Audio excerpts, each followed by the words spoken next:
people bred and raised her that own her now, Travelers Farms. They're from San Ynez, and they've been great people to me all along. They've had horses, and then finally I was like, this one, she's good enough. And they were like, okay, well, you know, whatever you want to do, we'll enter her at Fort Worth, or, you know, and so they've been awesome. So they're here tonight, and yeah, I've had her since she was 2. The guy at the ranch that works for them started her, and then we got her as soon as it was time to put her on cows, and she was really, really crazy. Kate, the girl that works for me, spent a whole bunch of time on her as a 2-year-old, but like all along, I felt like she was the best one I had. When you say crazy, give me an example. Oh, she was just nuts. Like, you take her away from her friends and she'd like try to climb out of walls, and I mean, she's crazy. But she's matured into a really smart horse, and you know, I seem to get along with that type. Everything I get along with is either goofy or crazy or wild, you know. What do you call her? Well, they gave her the barn name of Rocio, but we call her Paint Belly because she's got a spot on her belly, so real ironic name. I marked a 15 on him the first time, or 16, maybe 15 on him the first time, and a 16 the second time, and you know, I don't know, he just feels unbelievable under me, but apparently he don't have quite as much eye appeal as I think he does, because they just hadn't really, you know, loaded him up yet. But maybe I'll get me 3 cows that'll let him do his deal tomorrow. What about the crowd? Did you hear them? Yeah, they was liking it, wasn't they? Well, actually, I went down there and finance wanted me to go pick one of them out, and I got my pick of them that year. So the 2 that Ronnie got, and this horse, and the 2 that Taryn had, and anyway, I took him. Why? Just because he's so strong and, you know, laid back. Just a good horse. Do you have many of them that move that way? No. Explain that move to me. Well, I don't really know. He just gets real low right there and crouches and wants to do the deal. She's a wild little mare. She's real hot. She's got more energy than any horse I've ever rode, but she's also one of the cowiest horses I've ever rode, you know, and so she, you know, she's going to come back to a cow no matter what happens. She wants to look at it, and you know, she's real gritty. She really wants to cut. She's just a little hard to contain. Tell me how you deal with this mare being so hot. I mean, what challenges does that? We just ride her a lot. You know, she's real sweet-minded, and I would say she's a good-minded mare, but she always wants to go and wants to do more than she needs to. It doesn't matter what happens. She's constantly looking at a cow. I mean, a cow run out when I was doing my dry work, and it was behind her, and she's sitting there just looking at it. And some horses I've had have been scared of cattle, and they act like that, but she's not scared of them, but she just wants to know what's going on and what they're doing.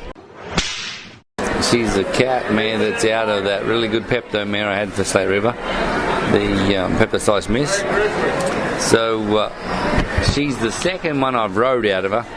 It means a lot, like it's the first year back at the ranch, and she made it. But she's a really good horse, really, really good. Well, she's so smart about a cow, but she can stop big and wide. But she just reads the cow so good, you know. Glade showed it in on pro, and he loses a cow like right at the end of a run there, and I've never seen him happier. Like he's like, John, that mare is just exactly what we talked about. I don't know that you ever know if you've got a shot. You just do the best you can. But if you get 3 good cows in front of me, I mean, you can do it all. She is full of antics. Like it doesn't want to lead when it doesn't want to lead. It stands there and just leans on the rope there tied to the fence. You watch them trying to take a bridle off. She's rubbing on them before they've even got the bridle off. She's just a total bloody character. J.D. Garrett had that mare as a 2-year-old. Did a phenomenal job with her. Can't say enough of how good a job he did on that mare. So we took her over at the Super Stakes and just kind of kept going with her, and she's just panned out to be a really good, smart, strong mare. You know, she's got a really good stop and just a really smart little show horse. And you've already won one title on her this show. Yeah, we got lucky and was able to win the little limited deal, so that was a lot of fun. 7 runs counting. So what do you think that says about her? I mean, as a 3-year-old coming here. Oh, I mean, it means a lot. You know, she stayed strong and consistent every time, and she's just got a little better every run. She's a bit of a handful outside, you know. She doesn't love to be patted on a lot. She just kind of likes to get done and be put away. You know, she doesn't always get put away, but she likes to be put away. You know, she likes to go out and do her job and be done. You know, she can do whatever she wants outside of the pen if she keeps performing for us. So I picked him up, I think, like 2 days after the Futurity, and we've had him ever since. And he was pretty easy to train. Most cat studs are pretty lazy and stuff. Gets to summertime, they don't get as good. They're kind of low on energy and they don't really want to try as hard. So I had him pretty trained about end of May, early June, and so I didn't work him much this summer. Just 2 or 3 times a week, and I took him to West Texas in Amarillo, and I worked him every day up there. He was extremely good, so I thought, well, that worked. We get home from there, and he gets stranglers and has over a month off of no work.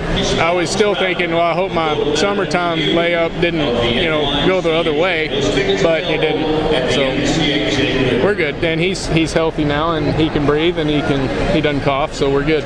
The gentleman owns him now is named Ruben Ormo. This was his first cutting horse. That's kind of the really crazy thing. I told him it's not always going to turn out like this, because this is probably my favorite horse I've ever had. Yeah, we bought this horse out of the 2-year-old sale last year from Hayden Upton, and she was really, really nice 2-year-old, and we've just been working her all year long, and she really grabs hold of a cow good and stops, and she's real slinky. And Rusty and Shelly Simpson, they bought her for me, the people that own Dual Smart Kitty that I won the Futurity on last year, and she's, this little roan mare is real nice horse. She stops hard and puts her head down there, and she's real smart about a cow, and hopefully we can just keep going on. Well, I'll tell you, it was a nerve-wracking deal. I was the second horse out the very first day, and I missed my cut, and I had this mare on the next day, and I kind of had to go back and refocus a little bit. It rattled me a little bit, and but I came back and showed her mark 14.5 the first time and 17 the second time, and I knew this mare was a really good mare. I just had to do my part, so hopefully we'll just keep advancing along. Well, I was real proud of him. He, we cut some black cattle. They've cut a lot of the colored cattle, and the ones that were left we didn't really care for. So we cut some cows we thought we could control and handle, and it worked out good. Gail Holmes raised him, and Wes Ashlock had this horse a long time and done a great job on him. He's just kind of gotten better ever since for me. So I know he's been a pleasure to ride. He stops good, moves good. I've rode several out of that mare's mother, and they've all been good. He's an exceptional mover, stops, and he can go, with some speed if you need to, and then he can go slow and look fairly good doing that too. So what's his personality like? It's really good. He's pretty good, pretty easy to be around. I just think consistency. He's been tried to be consistent all along, and which when they're consistent, they make me feel confident too, which helps you feel comfortable when you're showing them. Robert Charles Brown, a good friend of mine, had told me a while back that he'd been wanting to buy a stud. So Roger told me about this horse, and then right after the day after Futurity last year, Roger ended up going back to Australia. And so I had some horses for Tommy at the time, and he called me and said, I'm going to sell that stud. Robert Charles, he's at Disneyland with his family in Florida, and that's when we had that real bad ice storm, and I wanted him to fly in and look at him because he was pretty expensive and not just go off my word. And so anyways, we finally get him in there. He flies in, work the horse, and done deal. He's been really special to train, really, really good horse, and exactly kind of what we're looking for. But I can tell, like the last few days, he just hasn't been feeling very good. The weather change and everything, so you try to keep him feeling good, obviously.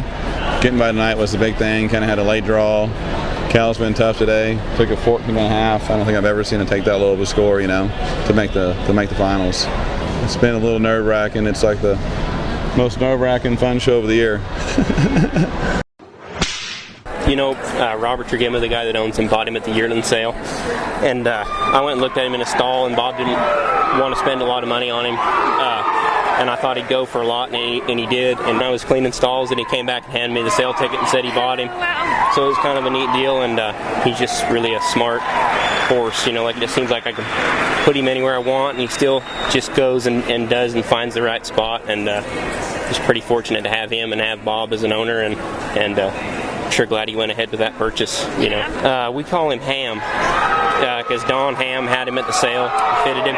So, and he's kind of a ham. That's what he is. So. Yep. First time I worked him on a cow, yeah, he was a little scared of the herd, but I mean, first cow I just ever stepped to him on. I mean, he like put his head down, put his ears up, and just had just a ton of just natural look. And I kind of figured that all go away because that's usually how that works, but it didn't. He just has continued to just be really good the whole time. One of my customers named Lionel Salaveria owns her. He's from Venezuela, and she's kind of funny. She's a smaller horse, and she was real hot, kind of wild, dual reacting to train, but ended up making a nice little horse. Sophia is what we call her, HNS Sophia, and I believe Lionel, the owner,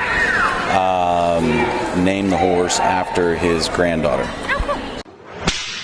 She's a dual ray mare out of a mare called Poosmal. I got her sent to me in early this year. Had her for about 30 days, and she came up sore. She got a bone bruise. So she had about 4 months to about 4.5 months off.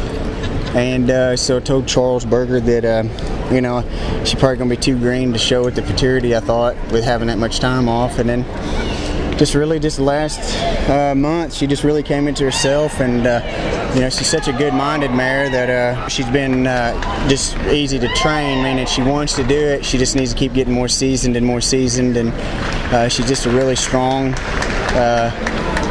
talented mare that's been really good-minded. And she just, for her to be at this stage with having that 4 months off is pretty crazy, really.